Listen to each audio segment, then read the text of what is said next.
Today, I want us to talk about something every gardener faces at some point, and that is powdery mildew.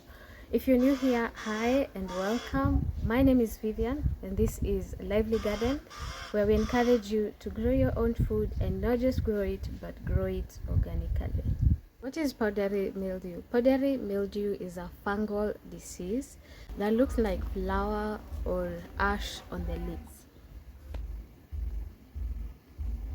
It spreads quickly, especially in damp, shaded areas, and if not treated, it weakens your plant and you might end up losing your plant or your harvest entirely. So how do you spot the powdery mildew on your leaves? The first sign is usually the white spots on top of the leaves.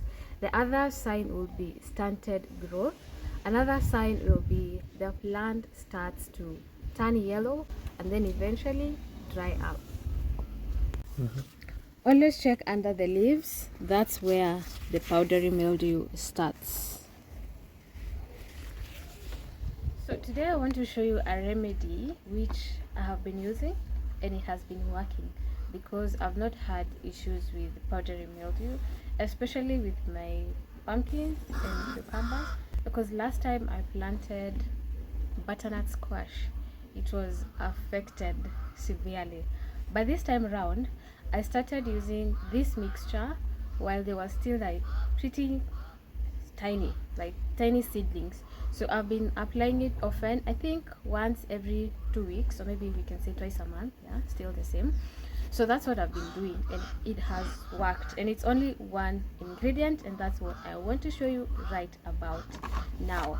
So here I have 2 parts water, so that's basically 2 cups of water. That's what I've put here.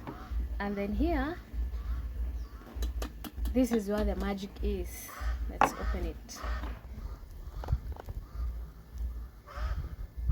And then here I have fermented milk.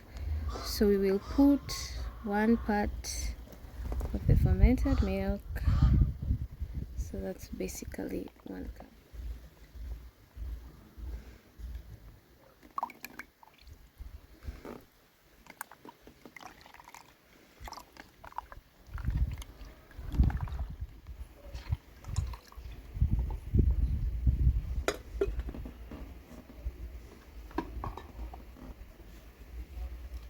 So how does this actually work?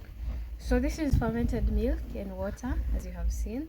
Now, fermented milk has lactic acid, and this lactic acid helps to fight fungi naturally.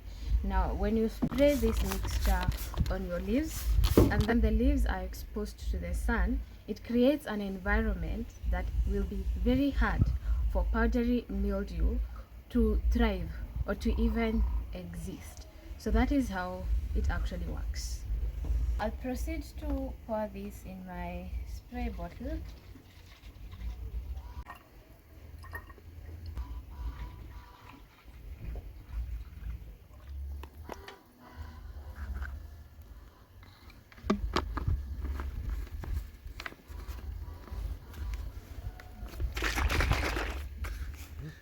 Some people add turmeric as well, and turmeric is also amazing because it has antifungal and antibacterial effects.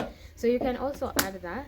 But for me, I've not been using it and it has been working. So I didn't see the need to add it today, but you can add if you want to. So for me, I don't use it because this one ingredient of fermented milk works just fine. So I choose to stick by it, but you can add turmeric if you want to. We always say prevention is better than cure. So one of the ways you can prevent powdery mildew is pruning. You prune so that you get rid of humidity just below the canopy that the big leaves create. So that will help you prevent powdery mildew.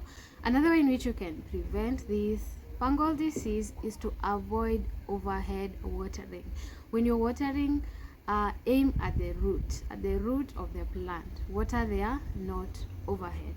Another way you can prevent, as you have seen, is start applying the milk, you can actually use milk which is not fermented. So you can use either fermented milk or just not fermented milk, and just start at an early age, because it will help prevent, as opposed to using the milk to treat the disease. It might take time.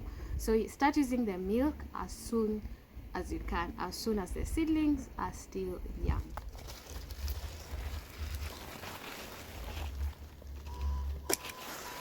If your plant leaves are covered in powdery mildew, please don't leave them in the garden. It's best to dispose of them carefully and not in your compost bin. Composting infected leaves can spread the fungus, especially if your compost doesn't get hot enough to kill the spores. So instead, you can bag them and toss them with your household waste, or burn them if it's allowed in your area. This helps to stop the disease from coming back next season.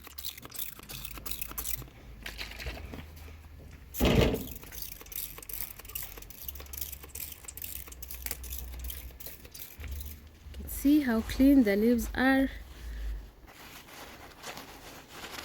No fungal infection. Thank you for spending time with me in the garden today. Powdery mildew might be a challenge, but with the right care, your plants can thrive again. If you found this video helpful, give it a like, share it with a fellow gardener, and subscribe for more simple garden wisdom here on Lively Garden. And if you enjoy slow living, old routines, and life in the countryside, be sure to check out our second channel. It's called Lively Homestead. I'll be dropping videos there soon. I'll see you on the next one. Until then, happy gardening.